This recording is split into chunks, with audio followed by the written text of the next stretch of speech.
Good morning दोस्तों, मैं राहुल आप सबका अपने यूट्यूब चैनल पर स्वागत करता हूँ। पिछली क्लास में हमने पढ़ा था ज्योमेट्री में कुछ छोटी छोटी बात पढ़े हैं, जिसमें पढ़ा हमने एंगल और पॉलीगन। तो आज हम एंगल के पॉलीगन के बारे में कुछ पढ़ते हैं। पॉलीगन के जितने फॉर्मूले थे वो हमने पिछली क्लास में बताए थे। आज फॉर्मूला के साथ कुछ क्वेश्चन की प्रैक्टिस करेंगे, देखते हैं। तो एक मिनट के लिए हम पॉलीगन की परिभाषा दोबारा लिखते हैं। पॉलीगन हिंदी में कहते हैं बहुभुज।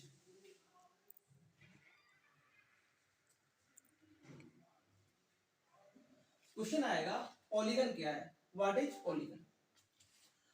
तो पॉलीगन वो है जिसमें तीन या तीन से ज्यादा भुजा हो, उसे हम बहुभुज कहते हैं, पॉलीगन कहते हैं। 3 एंड मोर देन 3। यदि किसी आकृति में तीन या तीन से अधिक भुजा हो तो उसे हम बहुभुज कहते हैं। बहुभुज के बारे में हमने कुछ पढ़ा था। आइए देखते हैं कुछ छोटी छोटी बातें। तो बहुभुज दो प्रकार के होते हैं। एक होता है उत्तल बहुभुज,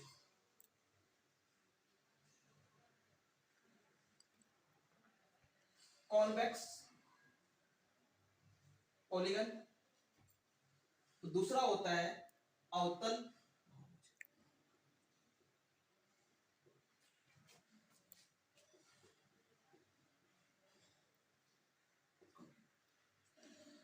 तो बहुभुज के बारे में जानने के लिए हम जानते हैं बहुभुज एक पहला होता है उत्तल बहुभुज, एक होता है अवतल बहुभुज।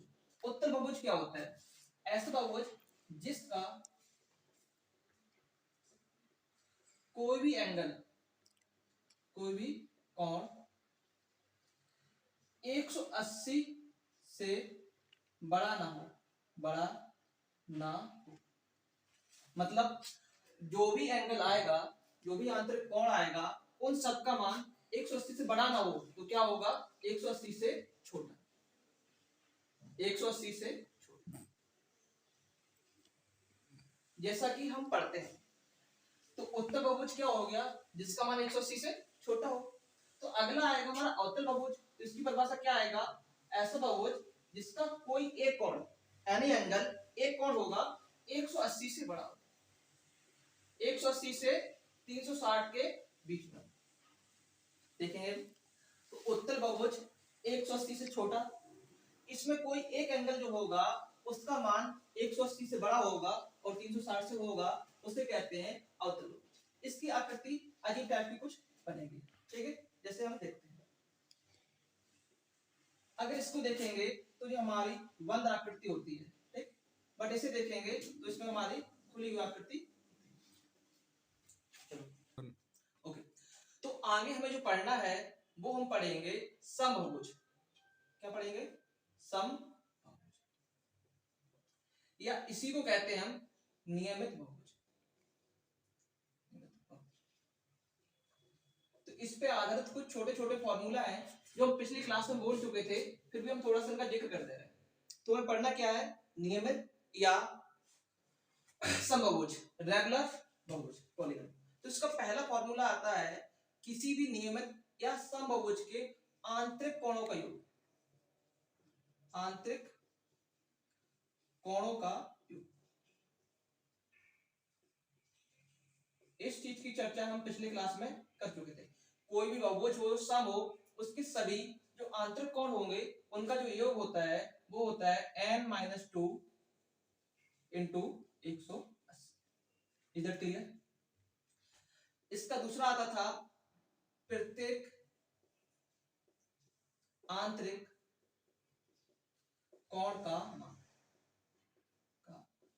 कल भी हमने समझाया था, यहां सभी का था, टोटल इतना था। अगर प्रत्येक का चाहिए तो उसमें हम n से भाग दे देते थे, n-2 इंटू 180 और बटे में n होगा।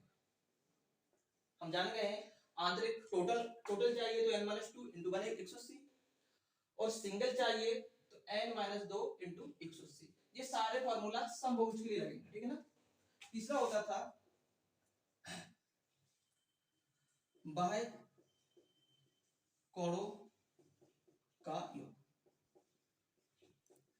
किसी भी बहुभुज के सभी बाह्य कोणों का जो योग होता है उसका जो मान होता है वो सीधा सीधा डायरेक्टली आएगा, वो 360 डिग्री। इसी पर आधारित हमने चौथा सवाल पढ़ा था, प्रत्येक बाह्य कोण का मान, इसका जो मान होता है 360 बटे, क्लियर यहाँ तक? प्रत्येक टोटल चाहिए तो ये, और प्रत्येक चाहिए तो n से भाग, टोटल चाहिए 360, प्रत्येक चाहिए तो बटे n। उसके बाद हमने पढ़ा था विकर्णों की संख्या। विकर्णों की संख्या इंपॉर्टेंट है, इसका सीधा सीधा सवाल रीजनिंग में भी आता है, काउंटिंग ऑफ फिगर में भी क्वेश्चन फिर मिलेगा हमें। विकर्णों की संख्या, इसका आंसर होता है n-3y। उसके बाद हम और देखते हैं क्वेश्चन नंबर 6, यदि किसी बहुभुज का आंतरिक कोण प्लस बाह्य कोण, कोई बहुभुज है उसका आंतरिक कोण जोड़ो और बाह्य कोण जोड़ो, तो इसका जो मान होता है बराबर होता है वो 180 के होता है। यदि आंतरिक कोण का मान अल्फा है, बाह्य कोण का मान बीटा है, तो अल्फा प्लस बीटा बराबर 180। Is that clear? तो आज हम लिखने देखे हैं आंतरिक कोणों का योग n-2 × 180, प्रत्येक चाहिए तो बटे n। बाह्य कोणों का टोटल मान 360 होता है, प्रत्येक चाहिए तो 360 बटे n। अगला हमने पढ़ा है विकर्णों की संख्या, जो होता है n-3/2, और आंतरिक कोण प्लस बाह्य कोण का मान 180 होता है, जिसे हम समझाते हैं। ये आंतरिक कोण है हमारा अल्फा, ये बाह्य कोण है बीटा, तो ये एक रैखिक रेखा बन गई है, तो अल्फा प्लस बीटा बराबर 180। अब देखो इस पे हम कुछ और सवाल करते हैं, कुछ और फार्मूला सीखते हैं, देखते हैं इसे। ओके, तो अब हम थोड़ा क्षेत्रफल की बात कर लेते हैं। किसी भी बहुभुज की बात है, नियमित बहुभुज होना चाहिए। कोई भी पॉलीगन हो जिसका अगर हम एरिया चाहिए, क्या चाहिए? एरिया, तो उसके लिए फॉर्मूला है n into a square by 4 into cot 180 बटे, this is the formula for any kind of polygon. n into a square by 4 cot 180 बटे, हमें किसी भी, बस वो नियमित हो, रेगुलर हो, ठीक है, समबाहुभुज हो, तो उसका आकृति निकालना है। जैसे हम कुछ क्वेश्चन से एग्जांपल समझा रहे हैं। अगर हम बोले समबाहु त्रिभुज का क्षेत्रफल बताओ, समबाहु त्रिभुज का क्षेत्रफल, त्रिभुज भी एक बहुभुज है तो इसका क्षेत्रफल लगाते हैं। यहाँ n का मान क्या होता है? n मान होता है नंबर ऑफ साइड्स।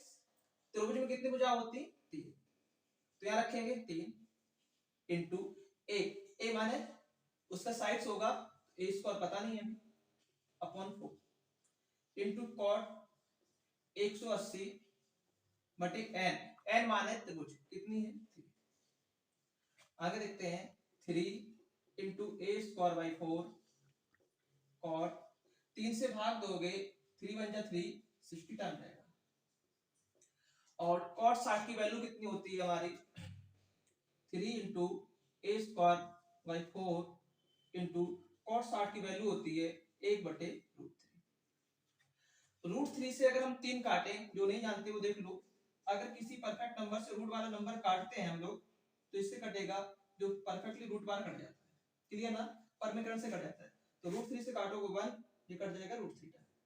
तो जो हमारा आंसर निकल के आया है √3/4 इंटू a स्क्वायर, जो कि हम लोगों ने याद कर रखा था।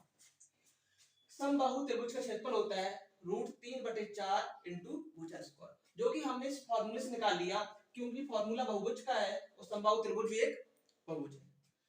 n into a square by 4 cot 180 बटे n। ऐसे अगर हम वर्ग का निकाले, वर्ग में एक नियमित है तो उसका भी आंसर आ जाएगा। इस प्रकार आप लोग ट्राई कर लेना। ओके, तो हम देखते हैं इसके आगे परिधि के बारे में कुछ। तो क्षेत्रफल सीख गए हम, आगे देखते हैं परिधि, इसे हम अरेंज कर रहे हैं।